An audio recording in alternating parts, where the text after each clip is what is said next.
maximize the information.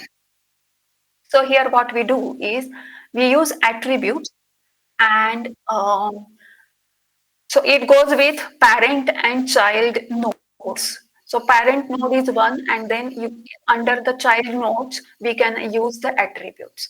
So what we are using is apparatus as a parent node, which will be represented as APP, and then we use the attributes like wit for witness, where which attribute specifies the which commentary supports which reading. Then we use type attribute, which is used to specify whether the reading is termed occasional, wrong, or desired in the apparatus. For example, we use type kvachit, means sometimes or occasional. Apapatha means wrong reading. Yukta means desired, or pratika means which is directly you can extract from the commentary.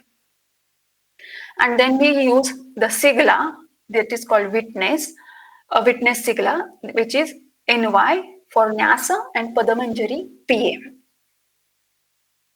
For example, here is the quotation on 1.1.1, that is Vruddhi Radhaij from Ashtadhyayi, where the lemma, so apparatus is a parent child node, and lemma, LEM, is a child node, and where we are using witness attribute, that Nyasa and Padamanjari both are giving us the lemma Vruddhi Shabdaha, which is the first word in the Kasikavr tti. Because on Vruddhi Radhaij, Kasikavr tti goes like Vruddhi Shabdaha Ityadena, etc. Blah blah blah. So Vruddhi Shabdaha, this word from Kasikavr tti is directly given in the Nyasa, and is supported by Nyasa and Padamanjari. The sample 2 is about a variant, where on 1.1.2, that is Vruddhi Radhej Adengunaha, there is an example Jayanti. So lemma is the word which we want to use, or which we are extracting from the text. So that is lemma. And then reading, RDG, is for reading, where the sequence of if the sequence is changed or some different reading is given, we extract that information using this RDG tag. So reading witness in Nyasa is Pathanti and Pathan instead of Jayanti. Whereas in Padamanjari, the order is reverse, Pachanti and Jayanti, or there is one more example, that is Pachanti. So these changes are used to in the tag reading, that is RDG. Now there is a sample where we are using I'm showing you the wrong reading given in the Nyasa. So here the lemma is Tvayaka Krutam, witness is Nyasa.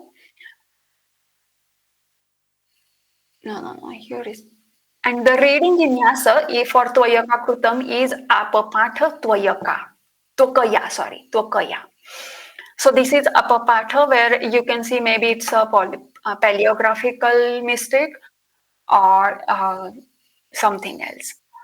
Then in Padamanjari, we have used the pratika is given Tvayaka. So it is directly taken from the, or we can extract that which word from the Kasikavr tti is directly referred by the Padamanjari. Now we come to the best challenging part, that's its issues in representation. So it is this work is different than manuscript collation, because we are using commentaries, and commentaries has their own structure, own representation of text. Commentaries on the scientific text do not mention all words. So scientific text in the sense shastra. So Vyakarana is a shastra where, and this Vyakarana has its own terminology, meta language, and commentaries on grammatical texts. They also are very different in nature than other commentaries on literature. So this the grammatical commentaries, they use a particular method where not all the words are explained. No, they don't use all chunks of the sentences, but they just use a hint something. So this is also a challenge when we are representing the data from the commentaries. Noted reading supported by commentaries along with variants. So here also we are using we are adding the variations we are finding from these commentaries. Most of the times, it is very challenging to uh, identify the omissions. We use TI tags given for manuscript collation, reading, but an attribute cause for this is homeoarchy or halpography. These are hardly relevant for edited commentaries, but so here we are not using this particular cause attribute. Example of omission here is one from the 1.1.51, that is Urandraparaha. So U iti kim kheyam geyam is the commentary Kasikavr tti, where Nyasa is saying kheyam iti, so it's a pratika, and it goes directly to the derivation, explanation of the word kheyam. So ijakhanaha iti kyap, etc. It's a derivational information about the word kheyam. And Padamanjari also is using the pratika kheyam iti, but it just mentions ichakhanaha, that's it. It doesn't give further explanation. Both proceed to, but it is visible that both proceed to explain the next word, saudhataki, which is the next actually example in the Kasikavr tti. So representation is Gayam here is absent when it comes to the uh, Kasikavr tti. As you can see, Kayam, Gayam. So Gayam, this example which is given in the Kasikavr tti is omitted by Nyasa and Padamanjari. So here we put M for Gayam, and which explains the omission. Problem in lemmatizing the words as examples, not always appropriate to select individual words as the unit of lemma, particularly when there is an interword change, phonetic change, or syntax information is relevant. Adasaha iti kim, for example, Shamyatra, Dadimyatra, which is from the Kasikavr tti on 1112, Adasomat, Shami atra, dadimi atra. So this sandhi analyzation is not relevant because it is particularly talking about this yan sandhi and not the, so sandhi analyzed text is here is actually harmful. So we have to restore the sandhi and then we have to store the information. Then problem in lemmatizing altered sequence of examples. For example, karta, harta. So Nyasa actually quotes karta, harta, iti as it is, but order is intact in Nyasa, and any change in this order would indicate that the variant is post Nyasa.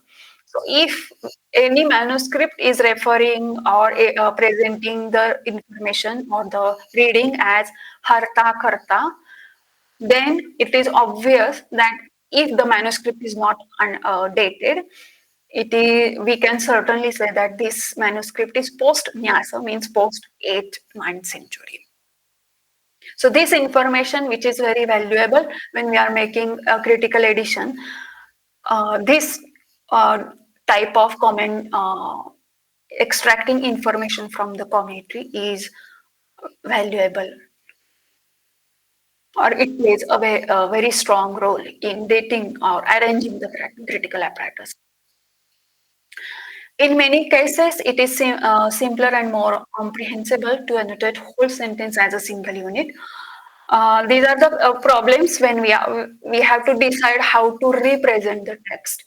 So here we are tagging the whole sentence to ki kartavya na sthanivat bhavati, where in Nyasa you can see that the word kartavya is omitted.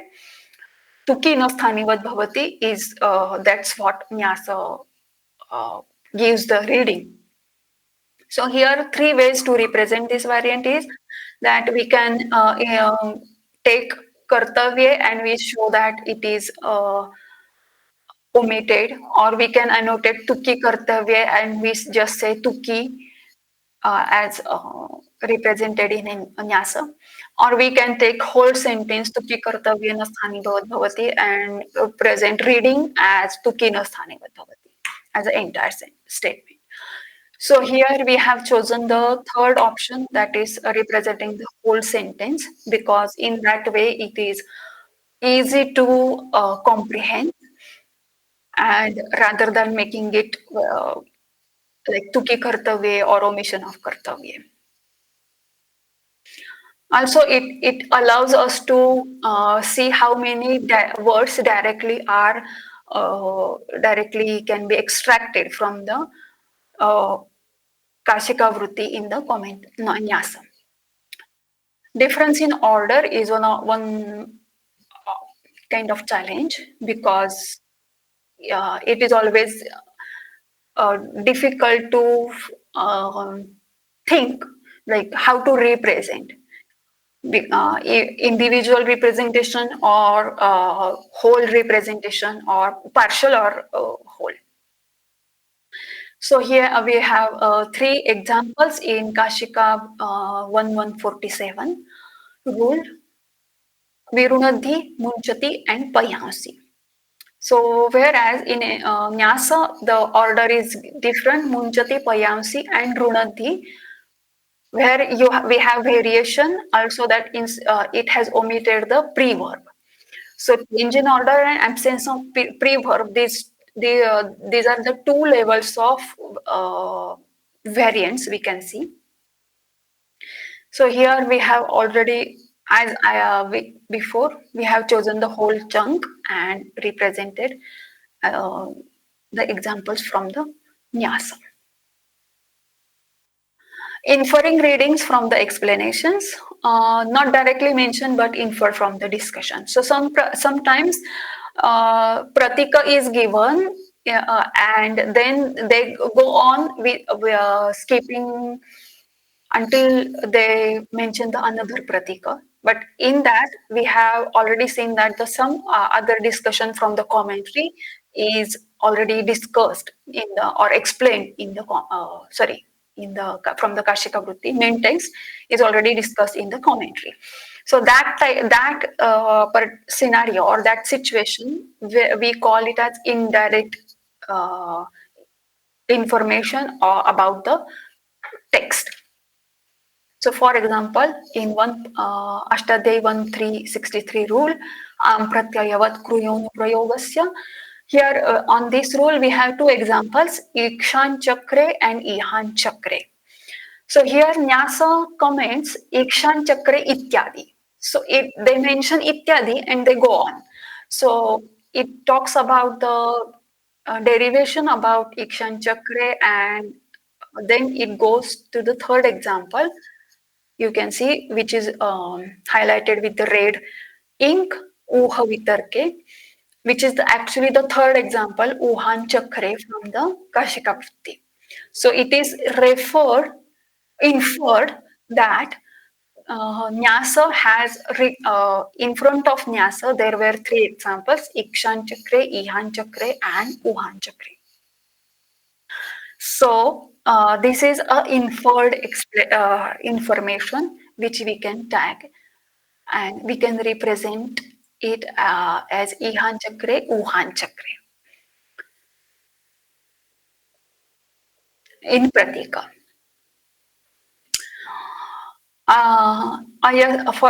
Then the second example is from 141 Ashtadhyayi 1420 rule, Ayasmadini Chandasi, where also you can see that Mukhena, which is highlighted in the red, Nyasa is giving with Dwara Mukham Upaya, etc. So it's not referring directly the word Mukhena, but it is Sorry to interrupt you, ma'am. We request you to please conclude your paper in 5 minutes. Is that okay? Okay. So sure. I will complete this and I will go to the conclusions. Sure.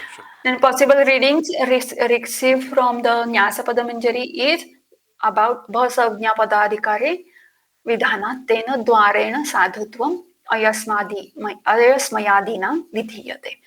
So here, instead of Mukhena, we can see that the reading received from the Nyasa is Dwarena. And same with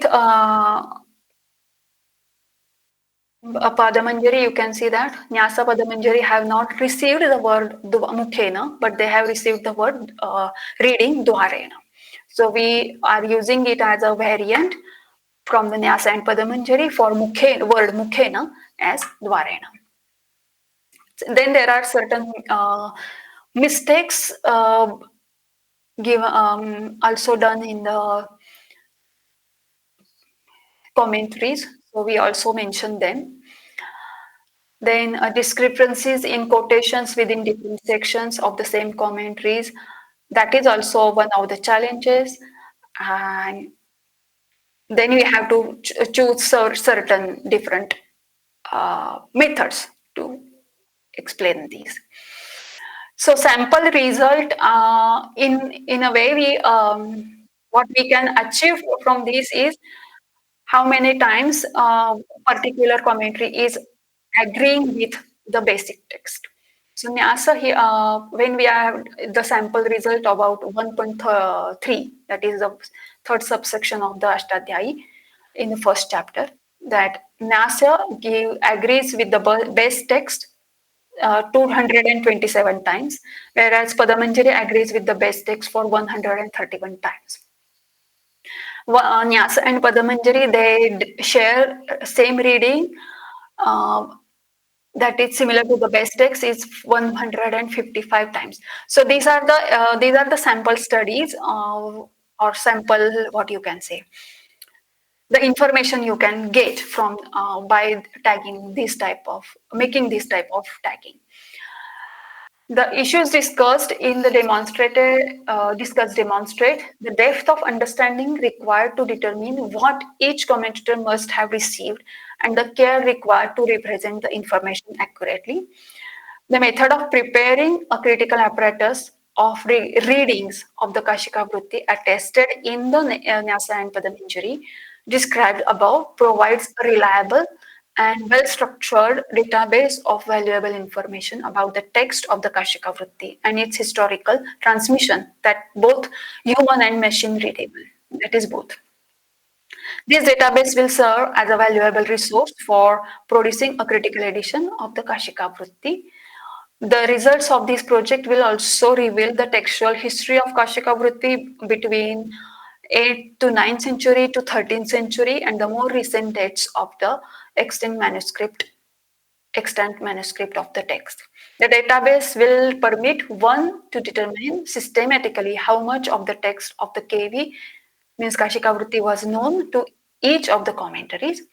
It will reveal how many variations occurred in transmission of the text and how many readings have been lost to us in the course of time. The methods used in this project are applicable to similar philological work to prepare an edition and determine the textual history of any Sanskrit text with commentaries or indeed of any commented text extend to in the form of manuscripts. Thank you.